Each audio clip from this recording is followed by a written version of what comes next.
அதிமுகவில் தற்பொழுது எடப்பாடி பழனிசாமி அவர்களுக்கும் உதயகுமார் அவர்களுக்கும் கடும் மோதல் நிலவி வருகிறது. மதுரையில் எடப்பாடி பழனிசாமி அவர்கள் எஸ்டிபிஐ கட்சி நடத்திய மாநாட்டில் எனக்கும் பாஜகவிற்கும் இனி எந்த ஒரு சம்பந்தமும் கிடையாது, அதிமுகவில் இருக்கின்ற எவரும் பாஜகவின் விசுவாசியாகவோ அல்லது ஆதரவுகளை தரக்கூடியவர்களாகவோ இருக்க மாட்டார்கள் என்று நான் உறுதியளிக்கிறேன் என்று கூறியிருந்தார்.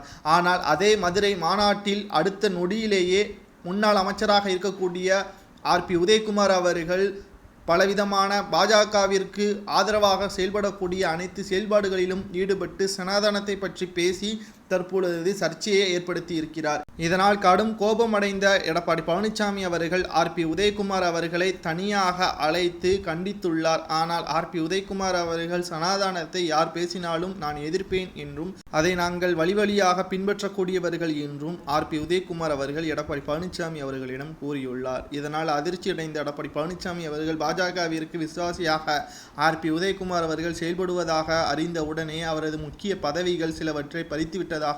குறிப்பாக துணைத் தலைவர் என்ற பதவியை தற்பொழுது அவரிடம் இருந்து கோவையில் உள்ள சில முக்கியமான நிர்வாகிகளிடம் கொடுக்க உள்ளதாக தகவல்களும் வெளியாகி இருந்தன.